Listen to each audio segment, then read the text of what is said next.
The Wizard of Oz by Baum, adapted by Beth Bracken. Dorothy Gale lived on a farm in Kansas, but she dreamed of a place that was over the rainbow. And after a twister lifted her house off the ground, spinning and whirling, it finally crashed back down. And she wasn't in Kansas anymore. Toto, I think we must be over the rainbow, she said. Wherever she was, it was a magical and mysterious place. The wild twister had brought Dorothy and her dog Toto to the land of Oz. And it was here that she met Glinda, the Good Witch of the North, who sailed down on a pink bubble to meet her. Glinda asked Dorothy, "Are you a good witch or a bad witch?" "Who, me?" Dorothy answered. "I'm not a witch at all." You see, when Dorothy's house landed in Munchkinland, it fell on the Wicked Witch of the East, leaving only her ruby slippers. The witch was dead, and the Munchkins were free. That made the Munchkins very happy. But there was another witch, the Wicked Witch of the West, and she was very, very mad. She quickly appeared to claim the ruby slippers, but it was too late. With the touch of her magic wand, Glinda moved the glittering shoes to Dorothy's feet. Before the Wicked Witch left, she told Dorothy, "I'll get you, my pretty, and your little dog, too." The witch was scary, and all Dorothy wanted to do was go home to Auntie Em and Uncle Henry and everyone else she knew and loved. But no one knew how to get her home, except one person. The great and powerful Wizard of Oz. And to find him, Dorothy had to follow the yellow brick road. Then she was off to see the wonderful Wizard of Oz.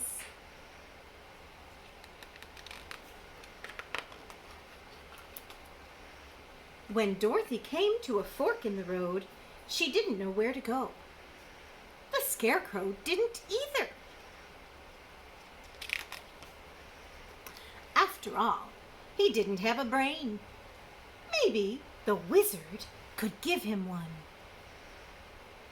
Soon, the Scarecrow was off to the Emerald City with Dorothy, both of them following the yellow brick road. In an apple orchard, Dorothy and the Scarecrow came across a man made of tin. All he needed was a little bit of help to help him talk and walk again. But the poor Tin Man didn't have a heart. And so he too decided to travel to see the great and powerful Wizard of Oz. Now there were 3 of them, plus Toto, off to see the wizard. But before they could get to the Wizard of Oz, they had to travel through a creepy forest. A forest full of tigers, bears, and lions. All of a sudden, a lion leapt onto the road. "Grrr!" he roared. But this lion wasn't mean. In fact, he was a great big coward. He didn't have any courage.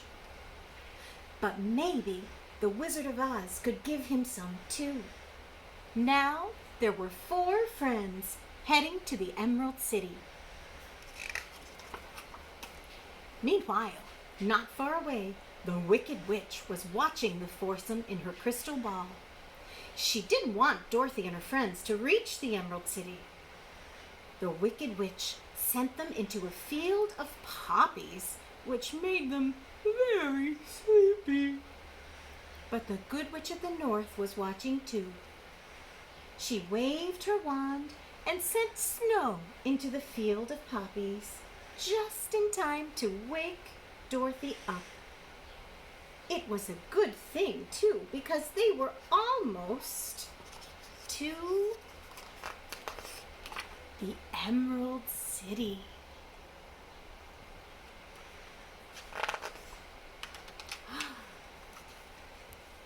They went to the gates of the Emerald City and knocked. At last, Dorothy, the Scarecrow, the Tin Man, the Lion, and Toto would meet the great and powerful Wizard of Oz, and he would give them all the things they needed, and Dorothy would go home. Except it wasn't that easy. The wizard said he'd grant their wishes, but first they had to perform a very small task. They said they had to bring back the Wicked Witch's broomstick. To find the witch's castle, they had to travel through the haunted forest. Getting the broomstick was not easy. The Wicked Witch of the West was cruel and mean. When the Wicked Witch tried to set the Scarecrow on fire, Dorothy threw water on the Scarecrow to put out the flames. But the water splashed in the witch's face, and she melted. Soon, nothing was left but her cloak, hat, and broom. Back in the Emerald City, the Wizard of Oz granted all their wishes. The Scarecrow got a brain. The Tin Man got a heart. The Lion got courage.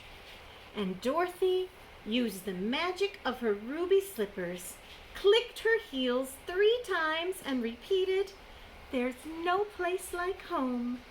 There's no place like home. There's no place like home."